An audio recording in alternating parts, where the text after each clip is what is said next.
Welcome to Future Forward. Today, the future of the phone company. Is AT&T on the verge of being pushed out of relevancy by FAANG?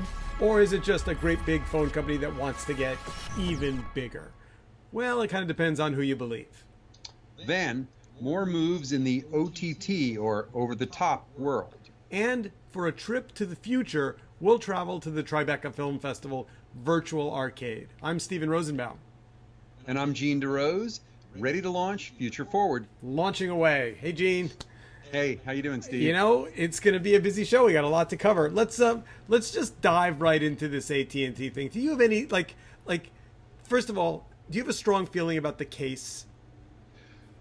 Well, I end up being torn between the direction that the world is heading in, which is that there is so much diffuse, things are coming from every direction, and digital and internet is taking over, that I no longer believe that the kind of protective clauses that would stop a merger like this from going through should be in place. But on the other hand, the two big things are, one, I can't speak too much to the direct legality, and there's a lot of fine things that might just have to be changed.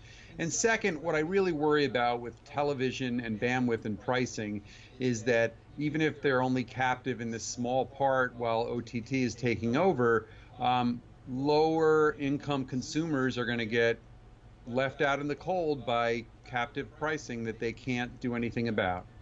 So the thing that I find troubling about this whole story, and that kind of makes my stomach hurt, is on one hand, you could argue the consumer benefit of more choice in smaller companies. But then on the other hand, we have an administration that's overtly pro-business, and this, legal action seems by any reasonable measure to be more political than it is anything else. Trump doesn't like CNN. CNN wants a merger, so Trump tells his minions, go make noise and cause trouble, and he does it kind of publicly, right? It's not like a secret. So the question is this really a case about big media mergers and a change in the administration's take on big media mergers, or is it we're in favor of big mergers, just not this one? That is really hard to answer, because another way of laying out what you just said is that there's these two big things that are happening with the Trump administration. One is simply the capriciousness of Trump himself, whether it's because he thinks he can make decisions that the government might otherwise make, or not just he doesn't like AT&T, he doesn't like Amazon, that's craziness. The second is that institutionally changing the nature of favoring business versus favoring the consumer is happening at a big level, but you have institutions still in place that are kind of just doing their job. So you have kind of weird things happening where environmental changes that liberals like me would favor are being enforced, even while the whole infrastructure for the EPA is being torn down. And it's the same in communications. So let's, for another minute, presume that it's actually just a regular court case. We'll take the Trump stuff and set it to the side. Yep. So Bukis testifies that AT&T needs this merger to battle Silicon Valley, and I kind of look into behind the curtain and see a different thing. I think that AT&T desperately is terrified of becoming a dumb pipe. Yeah, I think that's right. This is an echo of the fading ISP, of the move from Blockbuster to Netflix, of the move from RCD. This is all about that. And in fact, what I find with Bukes' argument is that's a reasonable strategic argument, but it's not a good legal argument. Who cares if that's his issue? Interesting. I mean, it just doesn't matter.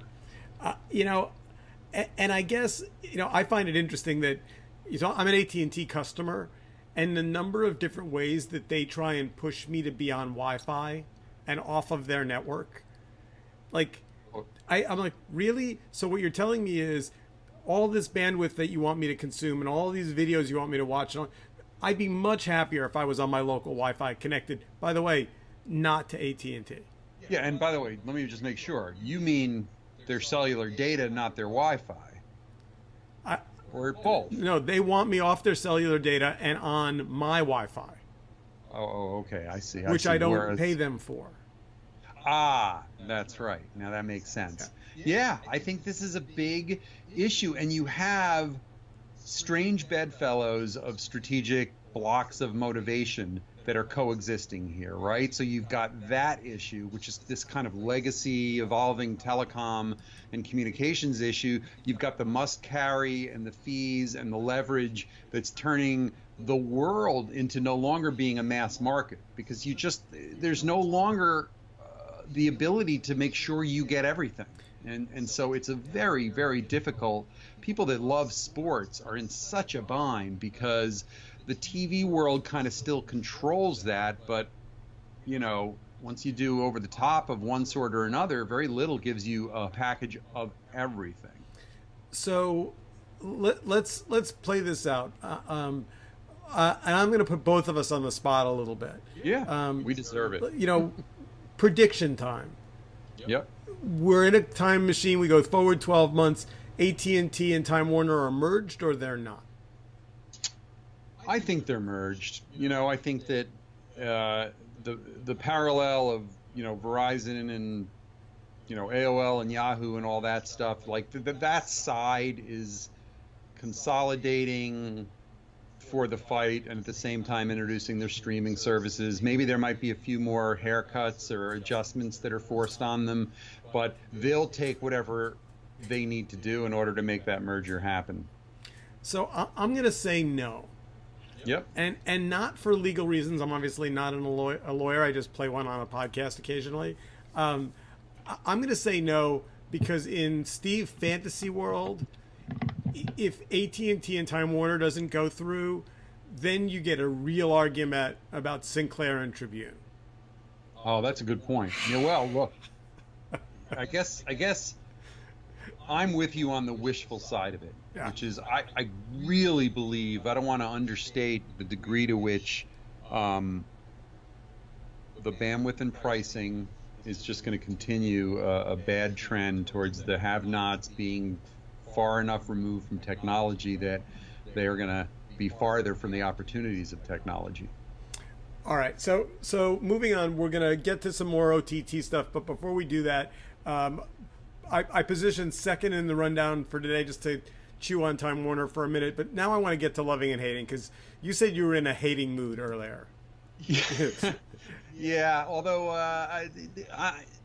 it's very hard when we're preparing for this not to bring all my hating energy into the topics that we're discussing. But I'm a music fan. I love music. I've actually enjoyed the evolution that's happened, and so I'm going to. But I will start with hating, because for some reason it always just seems more instinctive to me.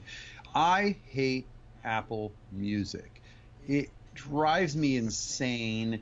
It becomes not necessarily even an issue of whether I'm a paid subscriber and they try to trick me into the 3 free months and all that other bullshit.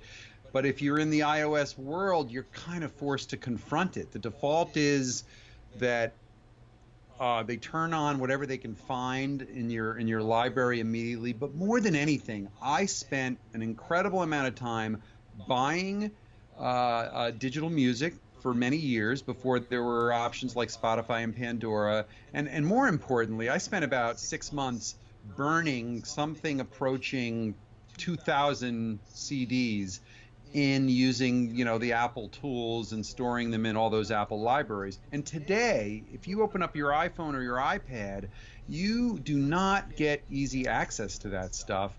And it's one of these terrible issues where you're being forced to pay for something again, or forced to pay a price in order to get access to something that should be free. It's just terrible. So that's my hating. And my loving is going to be more of a soft nod to an old standard bearer for me, which is Pandora. And I'm a big Spotify user because for my $10 a month, it gives me unlimited utility to do the kind of stuff I like to do.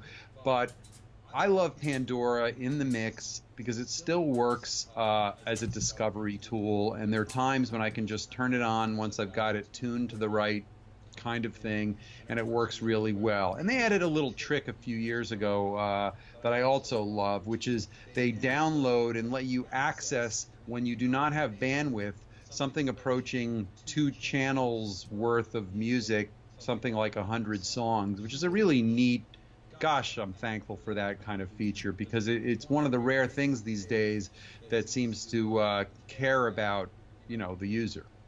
So I'll skip the loving and hating, but just kind of throw another name into the mix when you think about Pandora. So I encountered Flickr this weekend. Which feels little like a charming ghost ship. That's a great way to put it. I mean, it works, but like if you really want to post photos and share them, like I was like, Flickr Imager. Let's see. What are the kids using? Yeah. Imager.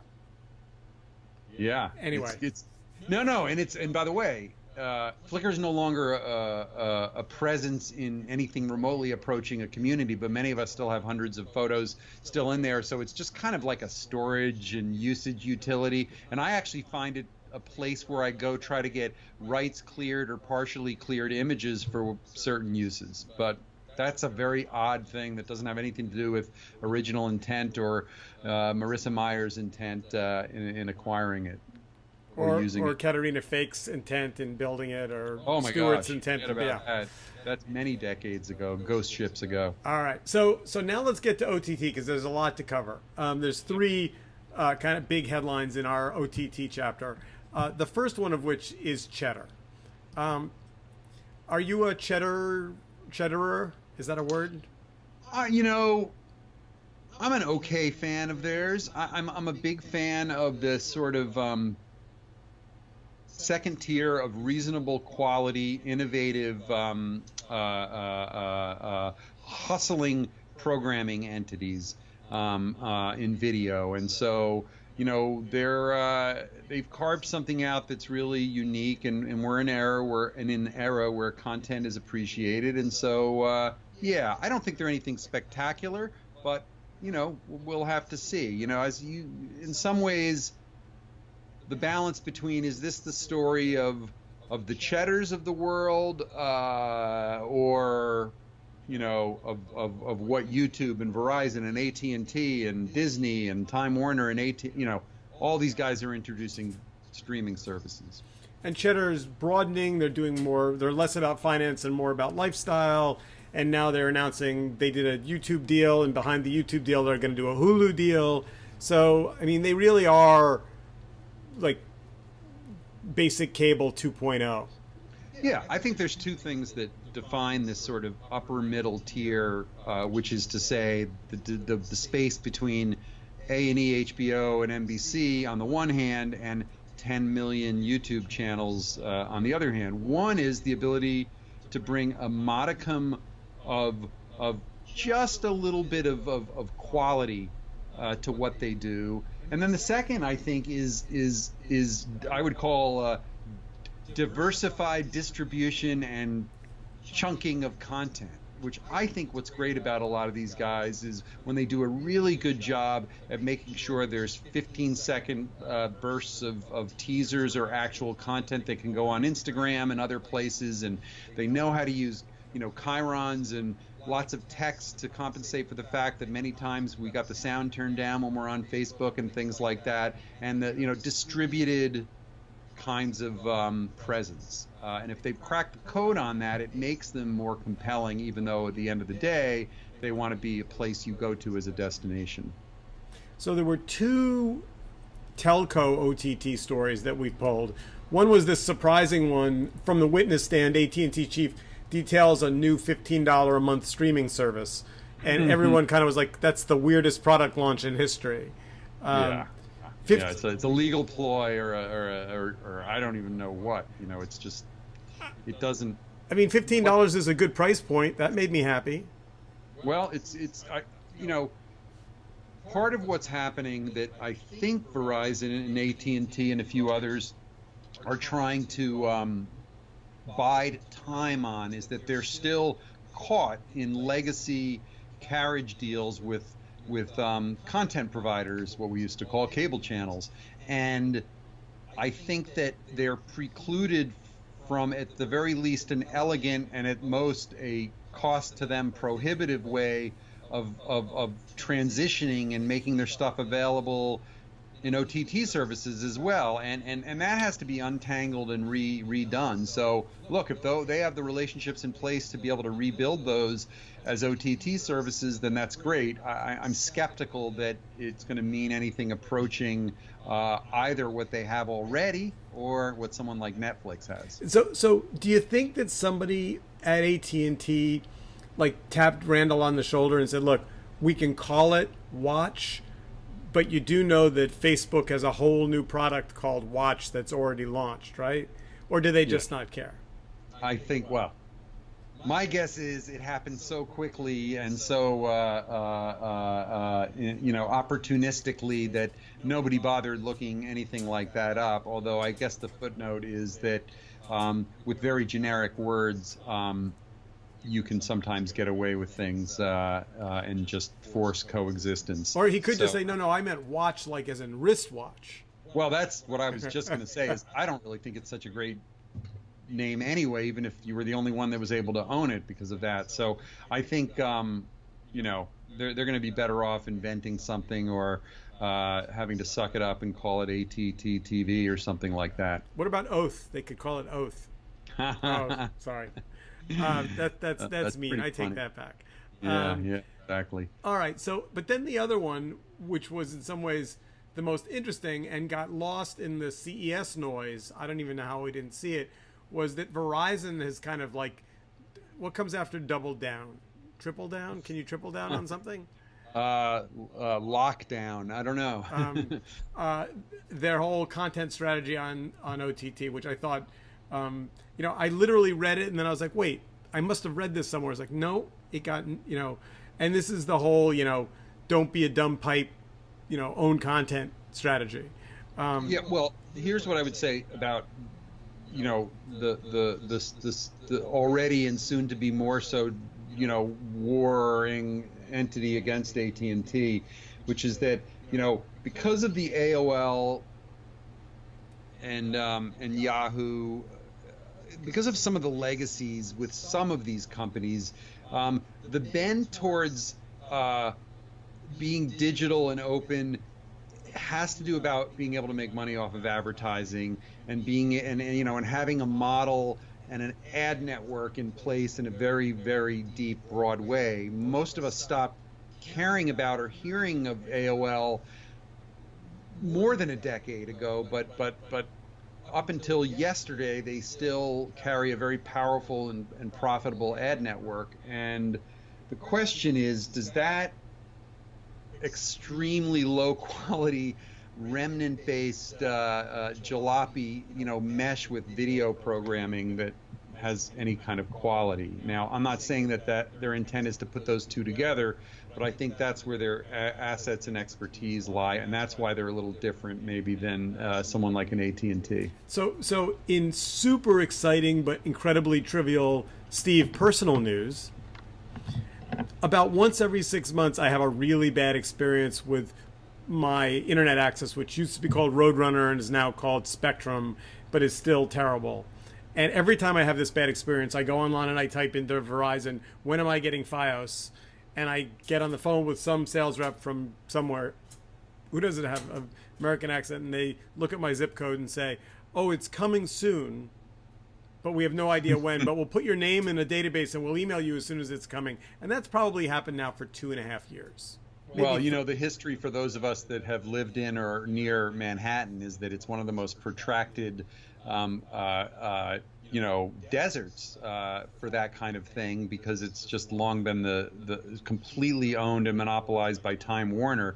I will just say, Stephen, be careful what you wish for, because I'm on the other end, having been a Fios customer for going on 5 years now, and it's a little bit better. No. But So don't. You're ruining my buzz. I was just going to say, I probably have more of those downer times than you do because I'm calling them all the time. And, we're going to be talking about something a little down the road, and maybe it attaches to this segment about the connected home and some of what benefits that these erstwhile telephone companies are promising as reasons they should deserve to, let their... Explain. Fios is fiber optic. How can it ever go down? It's perfect.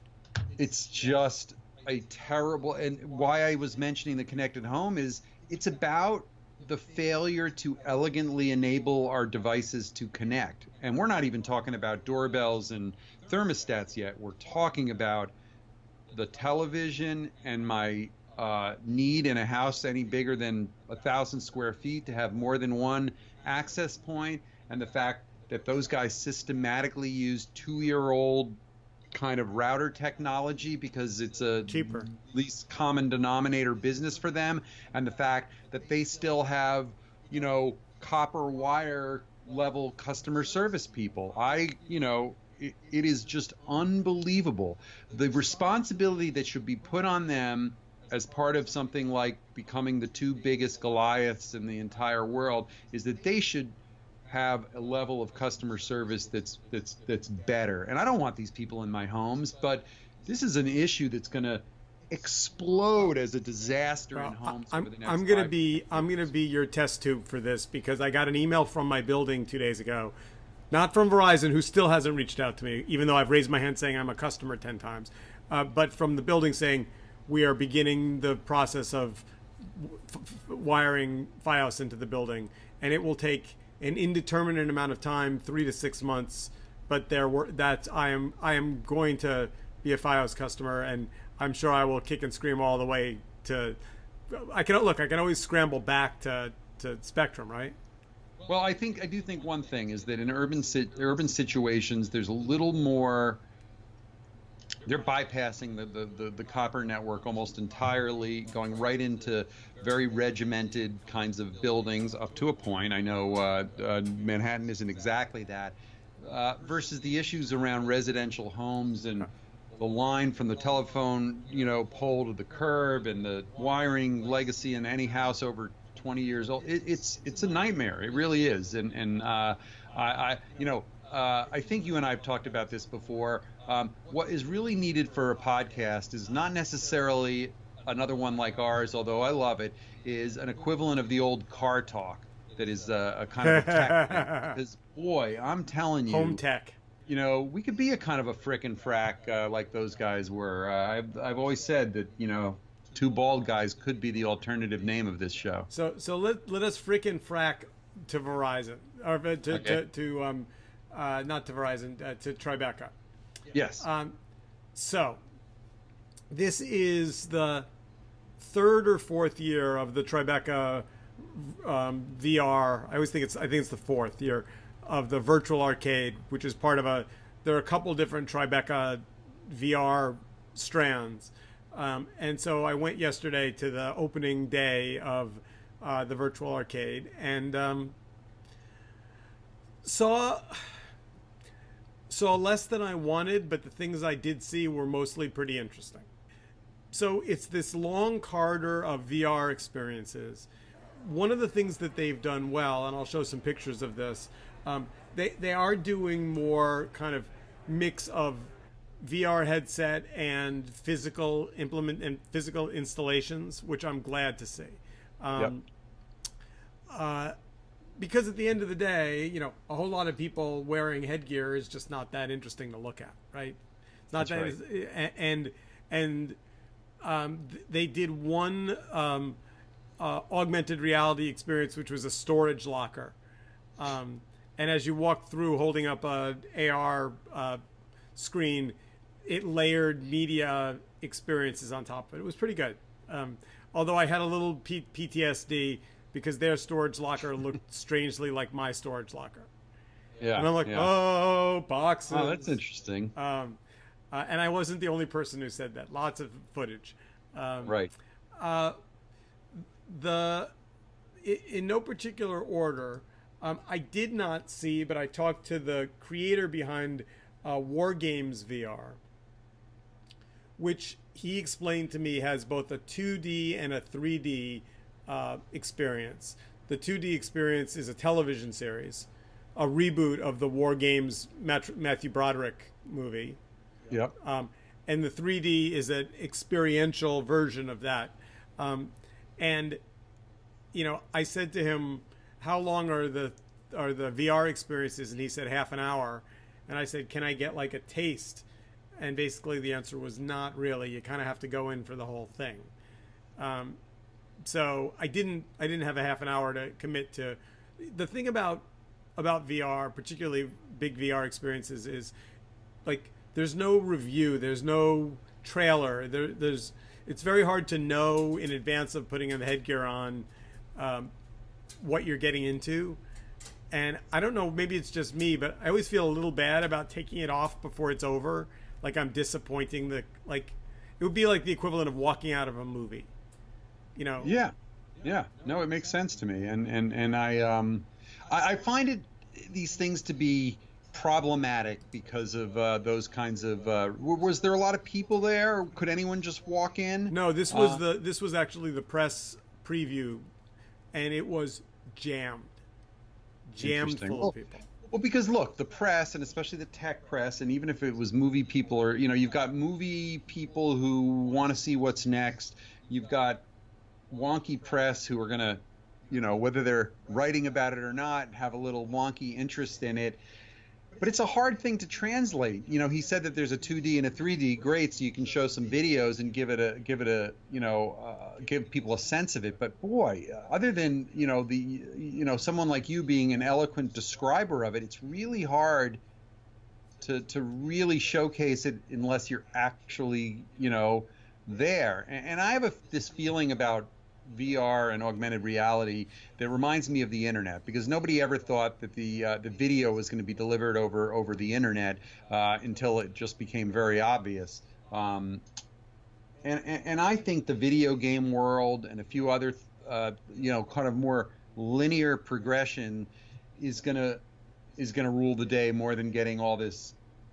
It is virtual reality technology in our hands. If you've sat down in a home theater and seen the sort of 3D surround experience of something like The Legend of Zelda, boy, man, that is a very deep, rich, creative experience, and we're going to have to see how this stuff evolves.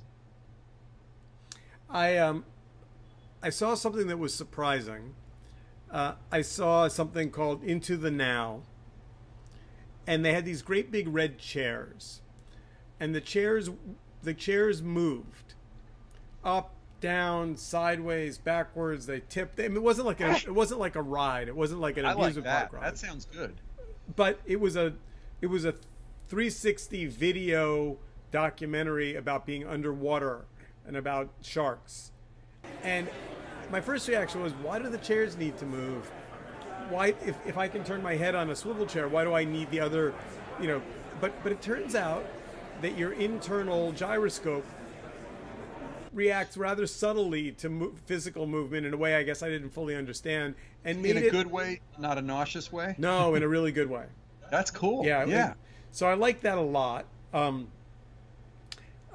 then I did a thing called Terminal 3. Great, you're here. The next passenger should be coming in for secondary screening any moment now. You know the drill. Don't take too long. Over and out.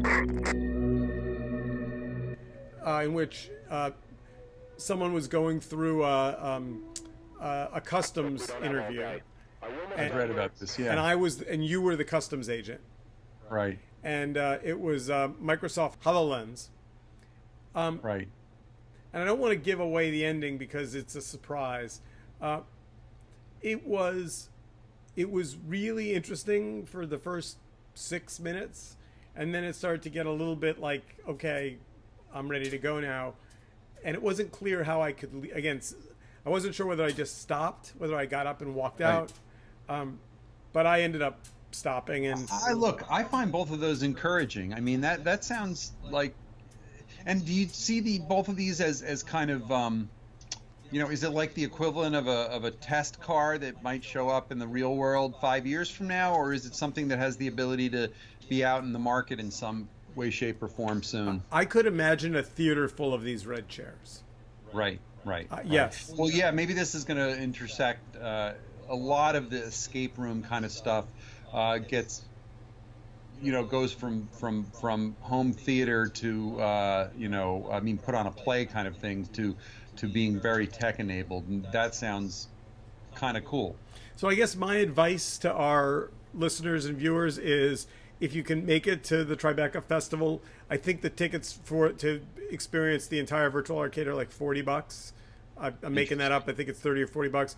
Well worth it if you want to get an update on where VR AR is today. Well worth it.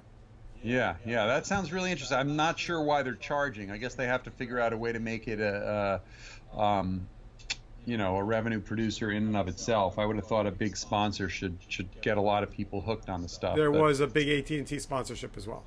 That probably is why it wasn't $100 yeah, maybe. A person. we are out of time. So we'll have 7 entire days to move toward the future, and the future will arrive 7 days from now, and then we'll return. That's right. Well, have a good. I know you're going on the road, and so am I this week, and so we'll report back, and if anything tech-wise is interesting. See you in a week. Future Forward. Okay.